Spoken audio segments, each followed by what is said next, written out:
Oh my God. Look what I've just won. Or bought. This is the 2025 Sur-Ron LBX 8 kilowatt model. In my opinion, in the best colour available. Well done, Surron. Excellent colour choice. Real almost matte paint job. Sage green. Sage green. Yeah, that sounds good, doesn't it? Yeah. Sage green with the yellow OEM sticker kit. That's like the You're absolutely excited to ride. You're pumped to ride, but not yet. Just wait 5 minutes and let's go through setting up the bike. First things first, these bikes do come assembled from the dealers. However, I would always go over it, change a few bits to my preference, and just make sure they've put it together properly, to be honest. Put this side stand up nice and quietly. There we go. They are the loudest side They are. stands in the world. These are great bikes, but they have got a very loud side stand. Coming soon, the Surron side stand damper. Right, so you're sat on the bike, you're absolutely so ready to ride, you can't believe it. But straight away, I can tell you, this angle for your brake levers is not correct. You can see I have to lift my fingers up there to get onto the brake lever, which makes it very uncomfortable and just not very ergonomic. Everything on these bikes is adjustable, more or less, to suit your preference. You wouldn't get in a car and drive with the seat, you know, back here, would you? And you can't reach the pedals, or up here, you know. So don't do it on the bike, okay? Everything is adjustable for your needs, and it's easy with a toolkit, which I forgot, a very simple toolkit, which I'll go around and get in a second, but you haven't got to spend a lot to get tools to work on these bikes, which are essentially an electric mountain bike. Oh, they're a motorcycle. No, they're not. No, they're not.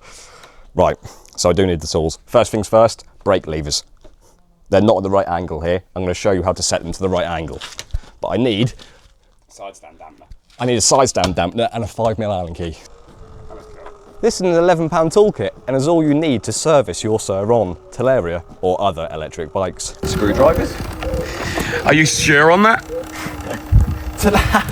Talaria. Screwdrivers. That is hilarious. Screwdrivers, ratchets and sockets. Some of the few things you need. He's seen them adverts on TikTok with them Chinese people in the factories. Oh my God, buy this tool. Yeah. All these electric bikes and no one's buying them. Yeah, I can't believe it. We'll turn that off to avoid any accidents. I'm going to sit down in the normal position that I'm in. Here, lovely.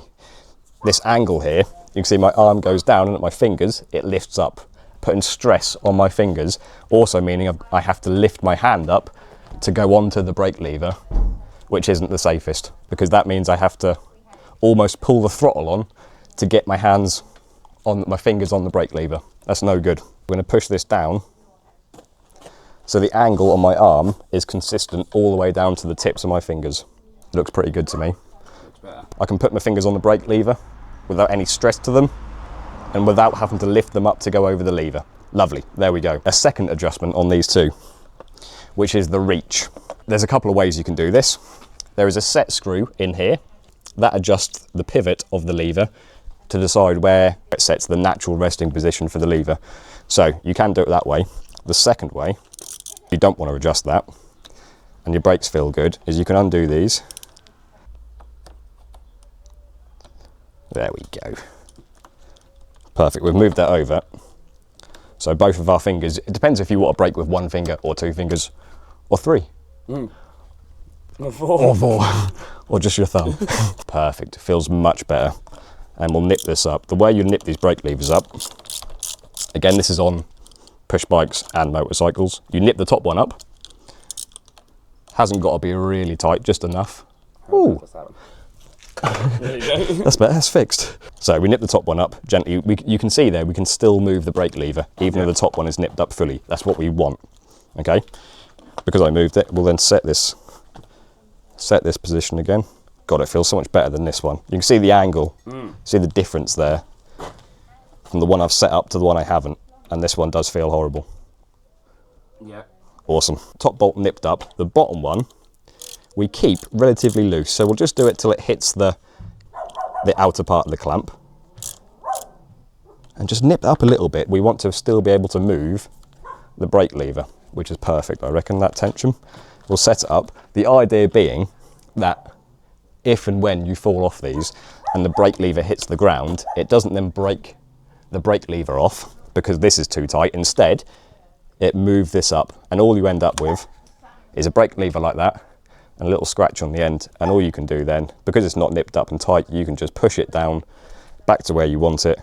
Lovely. And it's tight enough to still be safe. It's tight enough to still be safe. It's tight enough to still be safe, and it will not move as you're braking it. You can see it takes both hands to move this, and you're applying back pressure to the lever as opposed to up or down. So yes, it keeps it in place. Perfect. We'll do the same to the rear here. The rear here, which is a little bit more difficult because the lovely speedo assembly and switch gear we have here is slightly in the way, but we can undo these two. So these ones, in the screen and switch, they have got 2 Phillips screws in there. 1 little Phillips, 2nd little Phillips. Undo these if you need to, and that loosens up that to move it around. As it happens, that's the perfect tightness anyway. We want that the same as the brake, so if we hit this, it doesn't snap it off. Hopefully it just moves on there. Angle. Check the angle. We have to get back on it and sit in our natural riding position to do these. If not, you're wasting your time. We'll move that down. The angle's good, but my finger here, you can see I'm going to use 2 fingers to brake, and my 2nd finger is not quite on the lever here. So I'm just going to move this brake lever over again, like I did with this. Oh, okay, that's interesting. So we've actually got the wire here from the screen slightly in the way of the brake lever here to move it over. So I just wonder, that might just give us enough just to push it over a tad. But there we go. I guess the other option is we could put it this side of the wire, but I don't think there'd actually be enough room in this part here. So there we go. Maybe there's the first little issue with my personal preference. I guess we could go the other way and use 1 finger. Maybe that's the answer. Maybe we'll go over bleeding. Bleeding later. It's probably the hottest day I've ever lived, so today as well, by the way. So it is hot. Yeah. Nice though. Yeah, it's lovely. It's lovely. 100%. Yeah. Yeah, I shouldn't moan really. It's a very British thing to do, isn't it? But it is quite hot. It is. And English heat is different to like Spanish. Yeah. I'm glad we're in the shade. Yeah, this is English. This is English heat, and oh, heaty. That's Spanish heat. Nice. We're going to call that a 1 finger brake there. Yeah. What I'm actually going to do on here, and't show you this, I'm going to adjust this reach just because it's a little bit far away here for the 1 finger. I'll show you how to adjust that using this little babby here. So adjusting the brakes, little Allen key here, and they go into these. This is to adjust the reach of the lever. So as I said, you can see it's a little bit far out there for my finger. Typically, I like the brake levers to sit on this part of my finger here, this little crease, this 2nd knuckle, because that is where I pull the most power, is from that knuckle. So stick a little Allen key in there, and we'll twist it around. You'll see that as we wind the spring out, I drop the Allen key, the lever moves back towards the bars there. Okay, and that makes it easier for us to get our finger onto. Lovely. Perfect. If you adjust that and your brake lever comes back to the handlebars, you've either gone too far or you've got air in your brake lines. So there's that. 2 finger on the front, important. 1 finger on the back, not so important, but enough to slow us down or stop us from tipping over the back in the event of an accidental wheelie. Right, again, we'll nip that top bolt up. Get the bottom one just as the bolt starts to get tight, just give it a little bit more. That means we can move the brake lever as we want, reset the switch to where we want it. Perfect. It kind of goes without saying that when I buy a new motorcycle, I would go over the whole thing and just check every bolt that I can see, every nut and bolt, just to make sure that they are tight. Again, we don't know who put these together, and we would hope they were together properly, but you never know. So I'm not going to do that in the video, obviously, because that would be a bit ridiculous. I'm just going to assume that everything is tight, but this is how you check things are tight. You find the correct tool, you put it in, That was a little bit loose. That one was okay. You can see here there's a paint mark. Do you know what the paint mark means? No. The paint marks are on here. You can tell then that if this bolt has slipped round to the left, It's loosened. it's loose, basically, yeah. And they've put that on all of the important bolts. Boom, boom, boom. Is there one on this shock nut, for example? There is. Oh, see? I would check then all the bolts which haven't got that. You know how to tighten bolts up, just make sure they're tight, but not too tight. We don't want to break anything, like your brake levers. They don't need to be too tight. You can still move them. That goes for the handlebars and this clamp assembly here too. Leave these a little bit loose, because when you hit a tree, you aren't going to bend your handlebars. You can then do the old, get it in place, back to riding. Let's get that piece of rubber. Get that stone out of my sports croc. oh, slow. That is actually an addition to Crocs that I've never seen before. Yeah. Velcro strap. Yeah, which is quite good actually, because I've got very small feet and I bought these a size too large, so I can crush my feet into staying on. That's cool. They're a bit like sandals though, Just, like I'm a little child. Look at my sandals. Yeah, they actually quite suit the bike if they were green. do. Like they're all like robot-y. They do. Look at that. You can win these Crocs and this bike, but mainly the Crocs. These are good. Pop round here and see this.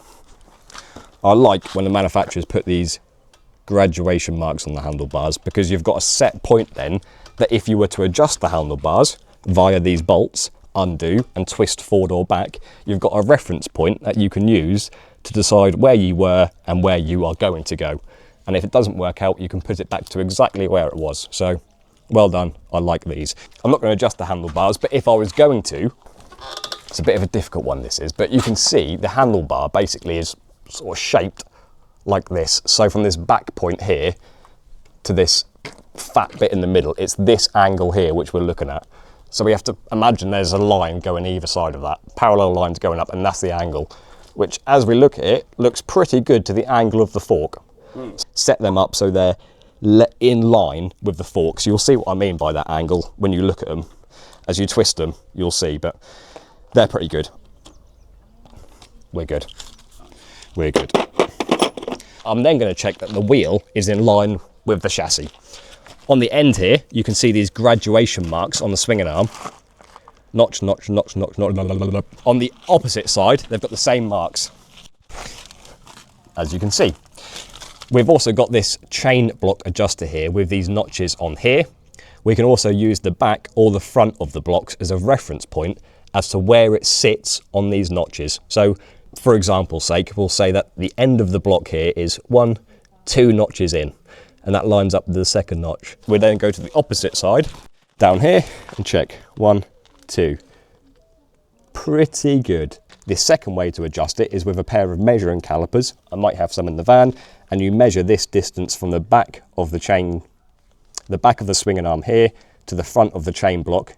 That distance, we measure that, go around to the opposite side, measure that distance, and it's a more accurate way because these graduations are not guaranteed to be the same on either side of the swinging arm.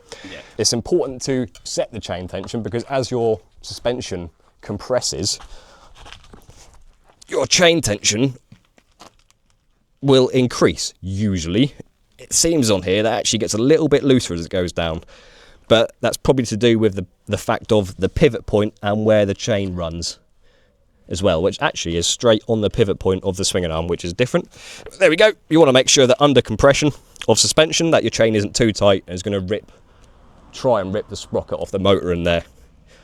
We'll check what the tension is supposed to be on these, but it seems pretty good. Pretend my finger is a screwdriver. Stick that in there and you spin the wheel backwards. That locks up the chain and sprocket here and pushes the rear wheel forward into the chain blocks here. So then you can tighten the bolt up without having to worry that the wheel has moved back in the swinging arm. So in there. That's what you done on your pit bike video, wasn't it? It probably was actually, yeah. Yeah, good shout. Watch that video. Move that back, put that forward, nip it up, make sure they're straight. Lovely. Check your check your chain tension. That's more difficult to say than it should be. It's more difficult to say than it is to do. That's absolutely right, especially for me. Yeah. Excellent. Anything else? I think that was the most important parts. Oh yeah, lubricate your chain as well. Get yourself a can of chain grease. It'll last forever. Every time you go out, spray a bit on. Haven't got to go excessive. If you do it every time you go out, spray it on. It takes 5 seconds and will save you from wearing your chain down in a month. So do that. Look after your bikes. We're going to take a break from setting the bike up and open the boxes that it comes with. First one's first. Oh my goodness, God, that was so quick. Not fantastic for looks, to be honest with you. Everyone understands why. They're pretty effective in terms of riding. Keeps shit out your face. It does keep stuff out your face, yeah. I think they're good, but they look bad. They give off the wrong impression. Yeah, good, but look bad. Good, but look bad. Well, oh, nice. We've got a couple of sets of spare brake pads here. Oh, that's cool. That is. That's a nice little idea, isn't it? You've also got some cable ties, which is lovely as well. Everybody loves cable ties. Surron socks. Surron socks. Yeah, they're nice. I want some Surron socks. Yeah. I'll wear them every time I go out. Do you know what? There might be that little model in here. Gloves. Gloves, touchscreen gloves. I don't know whether this is the manual or just like promoting stuff. But that little, I like it. That little bike should be in here somewhere. Surron tools. Look at these, look. They've put some thoughts into it, haven't they? Oh, I see. Oh, yeah. It's a whole belt drive kit, but you have to change the rear spring arm to do so. Quiet. Makes it even more quiet, yeah. They use a Gates belt. Funny enough, the Zero used a Gates belt, and the replacement on them was £200. Video coming soon, or maybe it's already out, who knows. They will be super quiet, but not quite as effective as a chain, in my opinion, for off-road duties. Maybe for road use. Yeah, I like this catalogue. Power parts, Surron power parts. I love these. Awesome Stormby. I can't believe they haven't got the little models of the bloody Surron blankets, picnic blankets. I mean, this is very different, isn't it? Never seen anything like it. I don't think I've any. The amount of stuff they do branded. And it's a really cool little book. It's like a whole lifestyle. Nice little bag. A pad of foam here. I have no idea what that is for. I'd say it's something to do with the battery, probably. Selection of Allen keys. Lovely little tools in a pouch. No manual as of yet, unless that is in here. El Manual. He's my Spanish mate. Right. Oh my God, a 2025 unboxing video. Oh! I can't believe I've pulled the Black Charger 3000. Oh my God. But seriously, this is actually a lovely charger. This is an extension from the charger because this cable maybe isn't quite long enough. Bit different, I don't mind that. Yeah. I've never seen that before. Yeah, plug that in there. It's like a extension cable. And then which I really like about the Surrons and Talarias, they have a really nice quality connector to plug the battery into. So all you have to do is unplug this little dust cover on here, which makes sure you put that back after you've done. Hold the button in. You probably don't even need to hold the button in. You can just click it on there. Lovely. When you want to remove it, you then push the button in, pull out gently. Look at that. Put the cap back on. Goodness, what a quality piece of kit that is. I like it. Yeah, do the old, Should I do that? I didn't want to. There we go. Lovely. Most important, first and foremost, helmet. Ow. And it's got to be matching. Matching what, my clothing again? Yeah. Yeah, of course, naturally. And gloves, because when you fall off, they're going to be the first things that go down, is your hands. Do you remember that as a kid? God, that feeling of gravel in your hands. You look down, your hands are white. Yeah, and or like chunks out of them. Bits of gravel still in your hand. Bad times. Gloves, helmet. It's not hard, is it? Plus you look like less of a antisocial yob if you're riding one of these. Not that we do that anyway. Thumbnail. Smooth. We're almost there. We're almost ready to ride, but there's a few more things to do. Stick with me, please. Just bear with me for this. Suspension. I'm going to blast through these nice and quick. There's loads of information available online if you want to do these, and you should learn about these, but the very basics. Front suspension. we have your preload adjuster here. What does that do? That adjusts your ride height of the front, okay? All suspension will have a certain amount of sag. Sag is this. As we lift this up, you can see here that this fork should increase in travel. We should see basically a little bit more black part of the fork appear as we lift the bike up. There we go. Yeah. That is your sag. So from the natural sitting position of the bike, as we lift it up, that's the static sag of the motorcycle. What the preload adjuster here will do, clockwise, will increase the amount of preload put on the front spring and push the suspension back up to get rid of free travel. If we turn it anti-clockwise, we will decrease the preload on the spring and it will make the front end lower. This does not make the front suspension harder or softer. That is done via the spring. But that's a bit complicated and for another time. We'll put all of our gear on, we'll sit on the bike, and we'll see how far the bike goes down. Boom! Oh my God, it's gone down that much, okay? We will then measure that against the full travel of the fork when there's no weight on the fork, okay? That's your full travel. When you're sat on the bike with all of your gear on, you want the fork to go down approximately 20 to 30% of the full amount of the travel. That will vary depending on your riding, but as a general rule of thumb, that will be enough. Has it used 20%? Let's check. Up there, 20%. I'd say that's pretty bloody good actually, to be fair. Yep. Rebound. What is rebound? The speed at which the suspension returns back to its normal position after you've gone over a bump. I'll try and demonstrate that now for you. We're going to put it on 0 rebound. And we can see it when we bounce the forks, they bounce back up really quickly. You get the idea. We'll put the rebound on full. And now when we do it, you see how slowly they come back up? Really slowly, in fact. On these new 2025 forks, I believe a KKE. That's obviously far too much. There's just a valve in here which decides how much oil it lets through or doesn't let through, essentially. Play about with it and see what works for you. You aren't going to break it. Do not over tighten these or spin them round further than what they stop at. Once they stop, stop. Measure your clicks from either full out or full in. It gives you a reference point. So 1 click, 2 click, 3 click, easy. We're going to set it where it feels okay for me. Okay, and these forks are actually air adjustable. So your compression is done via air rather than valves. I don't know whether you need a high pressure pump for these or not, because most bicycle pumps will not pump up rear shocks. I know that because they're too high pressure. I don't know whether the forks are the same or what, but there we go. Pump air in to make them harder, let air out to make them softer in basics. Lovely. Rear suspension, same kind of rules apply. We've got the preload adjuster on this collar here. So as we rotate that collar, that will shorten the spring and push the rear swinging arm up. Same thing, sit on it, measure your travel, see where it goes, adjust it from there. Up the top here, we've got another adjuster. This is your compression adjustment on there, which is your how quickly it goes on the downstroke. The minute you can see, it's quite easy to push down and there's not a lot of resistance there. Forget about the rebound because it's very bouncy at the minute as well.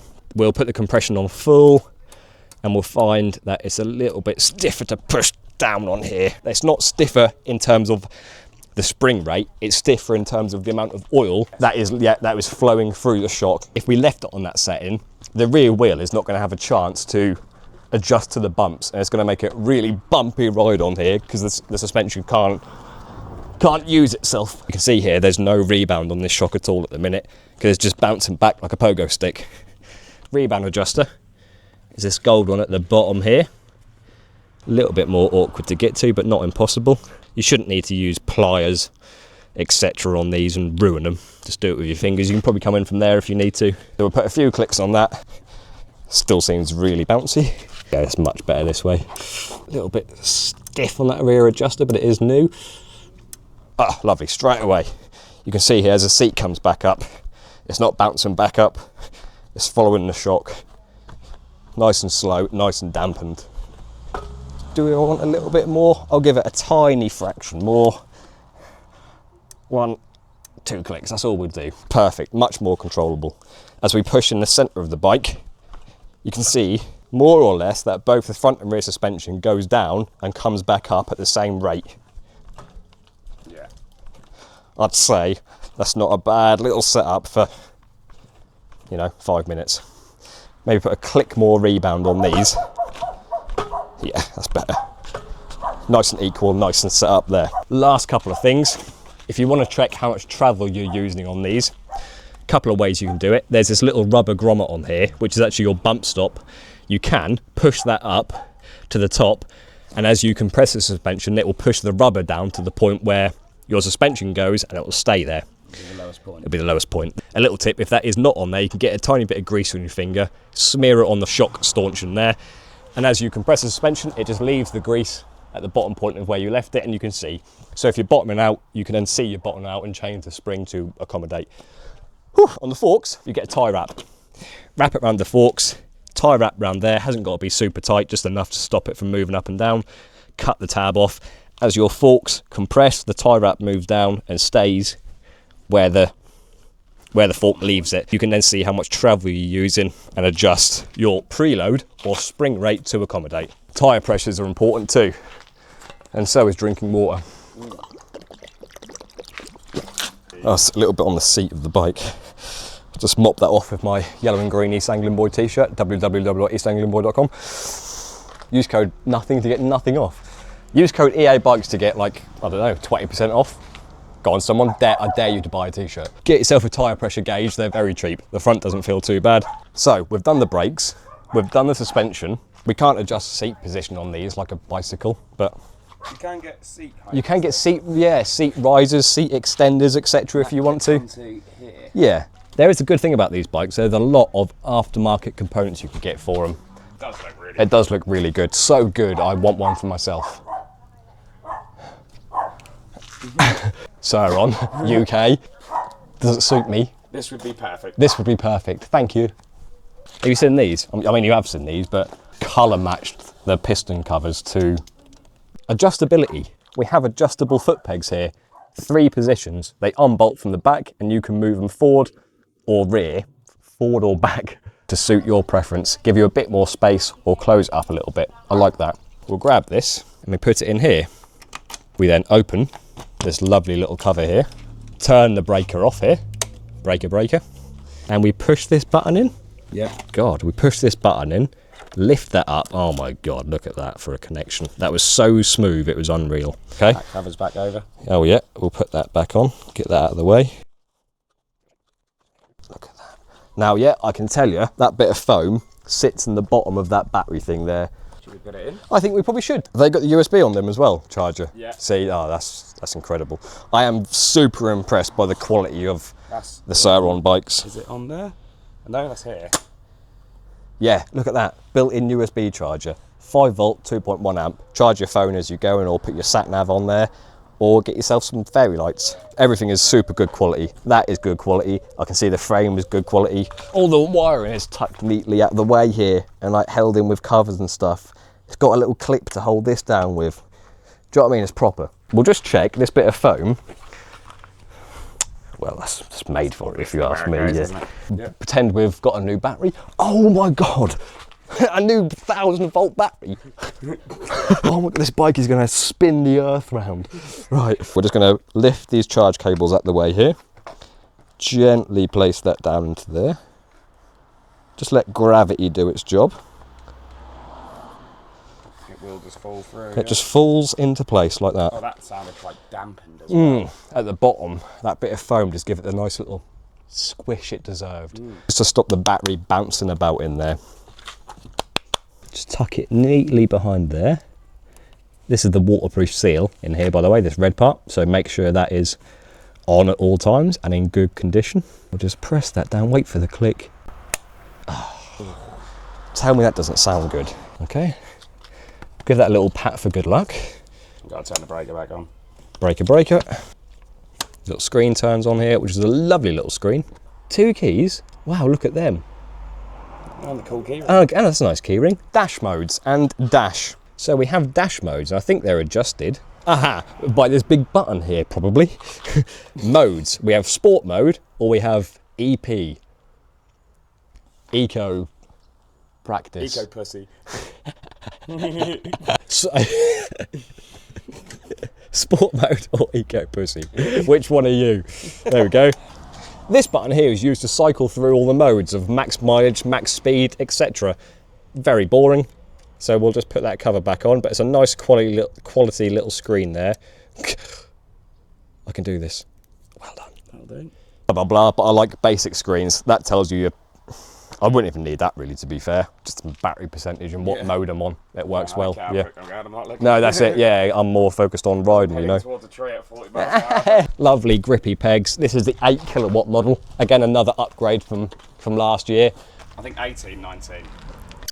Yeah, 18, 19, 18 rear, 19 front. Can't imagine the tyres are too expensive to replace on these either, which is nice. Good quality grips on here as well.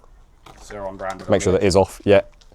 Nice and grippy, they're not plasticky like cheap bikes. LED headlight, nice and bright. I would personally change this to have it on a switch so you can turn it on and off as you wanted. Or put a sock over it. You can get the switches for cheap from AliExpress or just make one yourself because it's easy. Mudguards, decent sized mudguard. Front, little tiny one on the rear, but you have got this half mudguard here which will stop your shock, etc. getting the most of it. I don't know what the idea of this is, so I would personally take that off. Plus, if you do a huge jump, this might end up hitting that. But it would have to be pretty massive, in which case I would be super pumped anyway. Rear light on here. Now, I don't think this has brake lights. Yeah, it's just a marker light. There is not a brake light on there. Slightly different from these to the Talaria. But on this one, from this 8 kilowatt new motor, it goes from the front pulley of the motor to the rear pulley via a belt drive. And then the belt drive then powers the sprocket. There's a belt inside there. There's a belt. See this little thing just in there? That little funny... That spins? That spins, yeah, as you go. And there's a shaft that goes through the swinging arm pivot bolt. It's quite clever, actually. Never even noticed that. Yeah, into the front sprocket there, which is over that side. And then the front sprocket then is ran to the rear sprocket via a chain. I guess they do this to get the gearing correct from the motor. But it works and it is nice and quiet. But yeah, just keep an eye on this belt and make sure you don't get any stones wedged in there and that it's in good condition, because if that snaps, you're stuck. Yeah, I mean, I think that's about it really in terms of setting them up, to be honest. God, that light is really bright. That's amazing. What's even more exciting and amazing, is that you could win this bike for £1.49. When? The 1st of September, the draw's being drawn. So you can head to www.champcompetitions.co.uk, grab yourself a few tickets. This isn't a sponsored video. I'm doing it because I want to. And thanks to them for lending me this bike. Look at that. And thanks to Jordan for the key rings. Yeah, if you win this bike, you can have one. If you win this bike, I'll swap you a keyring for the bike. Yeah. Thanks for watching. Hope you enjoyed the video. Enjoy yourself. Be safe. Wear your helmet. Wear your gloves. Yeah, don't do anything silly. And if you are, make sure nobody's watching. Don't be an idiot. These bikes get a lot of bad rep as they are, but they shouldn't do. Not everybody is out to steal phones and rob people. See you later.